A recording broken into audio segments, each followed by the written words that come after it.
अस्सलाम वालेकुम जी, मैं मारिया अली, आप देख रहे हैं मेरा चैनल। अमेरिका से आए जोड़े को घर में ही कत्ल कर दिया जाता है। 40 लाख के लालच में बीवी समेत बहुत ही बेरहमी से मौत की नींद सुला दिया जाता है। एक खौफनाक मौत जिसके बारे में कभी कोई तसव्वुर भी नहीं कर सकता। अमेरिका से आई फैमिली के साथ गुजरात में क़यामत खेज़ वाक़या, अंधे भरोसे का इबरतनाक अंजाम। जी, गुजरात का ब्लाइंड मर्डर केस, मासूम ओवरसीज़ को बड़ी ही बेदर्दी से अजियत देकर कत्ल किया जाता है और कातिल घर के अंदर से ही निकलता है। 40 लाख लूट कर जोड़े को टुकड़े टुकड़े कर दिया। बैरून मुल्क पाकिस्तानियों के लिए ख़तरनाक सबक है।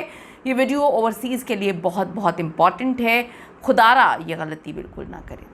रिक्वेस्ट है चैनल को सब्सक्राइब करें, हमें आपकी सपोर्ट की ज़रूरत है और आपने वीडियो को आखिर तक ज़रूर देखना है। क्या कोई सोच सकता है, कोई तसव्वुर कर सकता है कि अपने ही वतन, अपने ही घर में चंद पैसों की खातिर किसी को बेदर्दी से कत्ल कर दिया जाएगा? आपका कोई जानी दुश्मन हो सकता है आपके घर के अंदर ही। एक ऐसा वाक़या, बल्कि इंतहाई अफसोसनाक, दिल दहला देने वाला वाक़या पंजाब के ज़िला गुजरात के इलाके डंगा के एक गाँव बदोवाल में पेश आता है, जहां अमेरिका से बड़ी ही खुशियां मनाने के लिए छुट्टियां गुजारने पाकिस्तान आती है ओवरसीज़ फैमिली के। उन्हीं के घर के मुलाजिम ने उन्हें बड़ी बेदर्दी से कत्ल किया। आप तसव्वुर कर सकते हैं? नहीं कर सकते। आप सोच सकते हैं कि किस तरह से आपको घर के अंदर ही बेदर्दी से मार दिया जाता है। आपको बताती हूँ कि ये किस तरह से वाक़या हुआ, किस तरह से ये खौफनाक कत्ल का मंसूबा बनाया। क्योंकि अक्सर ओवरसीज़ जब पाकिस्तान आते हैं, उनके घर में जो मुलाजमीन होते हैं उन पे वो अंधों की तरह एतबार करते हैं और ये सोचते हैं कि भाई ये तो पहले से इस घर में काम कर रहे हैं, बड़े एतबार वाले होंगे। उनको नहीं पता होता कि वो क्या गेम सोच रहे होते हैं।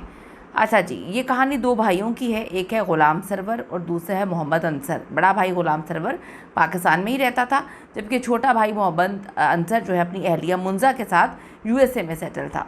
वहाँ उनका अपना बहुत अच्छा खासा कारोबार था। वो एक खुशहाल ज़िंदगी वहाँ पे गुजार रहे थे।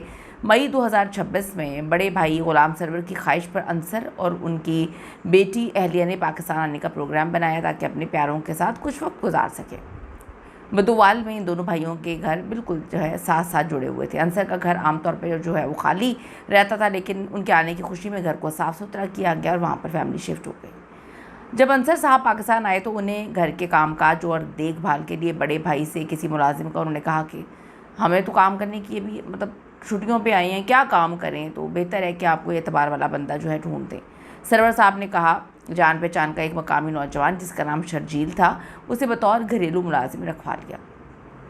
शर्जील को किचन, सफाई सुथराई की जिम्मेदारी जो है वो दे दी गई। लेकिन कहते हैं ना कि इंसान की नीयत बदलते हुए देर नहीं लगती। जब पैसा बोलते तो नीयतें बदलती हैं, तो अपने सगों की बदल जाती हैं, खून सफ़ेद हो जाते हैं, तो फिर किसी और की आप क्या बात करेंगे। अंसर साहब ने किसी को अदायगी करने के लिए बैंक से 40 लाख रुपए जो है वो निकलवाए और वो रकम एक बैग में डालकर अपने कमरे के दराज में रख दी। घर का मुलाजिम होने की वजह से शर्जील जो है उसने ये सब कुछ देख लिया। 40 लाख रुपए की इतनी बड़ी रकम, शर्जील के जहन में तो जो है वो फितना जाग उठा। शैतान जो है उसको उकसाने लगा कि 40 लाख तो तू पूरी ज़िंदगी भी काम करता रहे तो कभी कमा नहीं सकेगा। उसने इस लालच में आके अंसर और उसकी बीवी को कत्ल करके रकम लूटने का एक खौफनाक किस्म का प्लान तैयार किया। इस अकेले के बस की तो बात नहीं थी इतना बड़ा प्लान एग्जीक्यूट करना।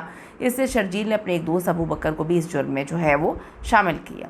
अब आप ये देखें, ओवरसीज़ जो पाकिस्तान से बाहर से आ रहे हैं उनको थोड़ा सा ख्याल करना चाहिए। मुलाजमीन के सामने आप 40-40 लाख रुपए पैसों की बातें कर रहे हैं। आपको सोचने की ज़रूरत है, कि खुद सोचने की ज़रूरत है। खैर, मैं क्या इस पर बात करूँ। अबू बकर का ताल्लुक़ राजनपुर से था, लेकिन वो सराय आलमगीर के एक डेरे एनिमल फार्म पे काम करता था। शर्जील ने उसे लालच दी कि अमेरिका की फ़ैमिली है, बहुत पैसा है, एक ही बात बड़ा हाथ मारते हैं, सारी ज़िंदगी की मजदूरी से हमारी जान बच जाएगी। मंसूबे के मुताबिक वारदात की जो सुबह है, अंसर साहब कमरे से बाहर टीवी लाउंज में आए और शर्जील से चाय मांगी। शर्जील ने चाय बनाते वक्त उसमें नशा आवर जो गोलियाँ थीं, स्लीपिंग पिल्स मिला दी। चाय पीते ही अंसर साहब जो है उन पर गनूदगी छाना शुरू हो गई। दवाई ने अपना असर करना शुरू कर दिया और वो वहीं लाउंज में बेहोश हो गए। जैसे ही अंसर साहब जो है बेहोश होते हैं, शर्जील ने अपने दोस्त अबू बकर को अंदर बुला लिया। इन दोनों जालिमों ने एक तेज़ धार आले से उनको बेहोश किया। अंसर साहब पर वार किए। बेहोश हुए वे अंसर साहब पर उन्होंने वार किए और उन्हें बड़ी बेदर्दी से, बड़ी ही अजियतनाक उनको मौत दी, कत्ल कर दिया। इसके बाद ये दोनों बेडरूम में जाते हैं, जहां अंसर की जो अहलिया मुंजा है वो सो रही थी। उन्हें सोते हुए जो है खातून को भी उसी बेदर्दी के साथ मौत के घाट उतार देते हैं। दोनों को कत्ल करने के बाद उन्होंने दराज से, क्योंकि इसको ये तक पता था, मतलब आप ये देखें कि आप लोग क्या कर रहे हैं, आप लोगों को क्यों इस बात की समझ बूझ नहीं है। खैर, इसको ये तक पता था कि किस दराज में 40 लाख रुपया रखा हुआ है। इससे 40 लाख रुपए का बैग और दीगर कीमती सामान निकाला। अब मामला पुलिस से छुपाना था, इसलिए उन्होंने पूरे घर का सामान जो है बखेरा, चीज़ें तोड़ी ताकि सारा वाक़या एक आम डकैती का मामला लगे, चोरी का लगे, जैसे बाहर से डाकू आए, मज़ाहमत की और फिर कत्ल करके चले गए। इसके बाद शर्जील ने अपने दोस्त अबू बकर को पैसों का बैग देकर सराय आलमगीर की तरफ रवाना कर दिया और ख़ुद एक सोची समझी प्लानिंग के तहत बाहर की एक बेकरी पर अंडे और डबल रोटी लेने चला जाता है ताकि वो अपना ये बेगुनाही का सबूत जो है वो एक रिकॉर्ड बना ले। वारदात के वक्त तो वो घर पे मौजूद ही नहीं था। शर्जील ने जाते हुए घर का ऑटोमेटिक लॉक, बाहर से बंद होने वाला दरवाज़ा, ठीक है, वो लगा दिया। जब वो बेकरी से वापस आया तो उसने जानबूझकर बार बार बेल देना शुरू कर दी।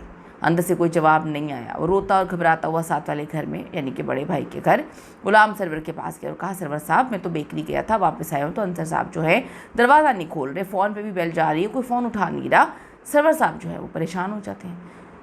अब जी छतें तो आपस में जुड़ी हुई थी। वो छत के रास्ते नीचे उतरे और जब घर का दरवाज़ा अंदर जाके खोला तो सामने का मंजर देख के उनके तो पैरों तले से ज़मीन निकल गई।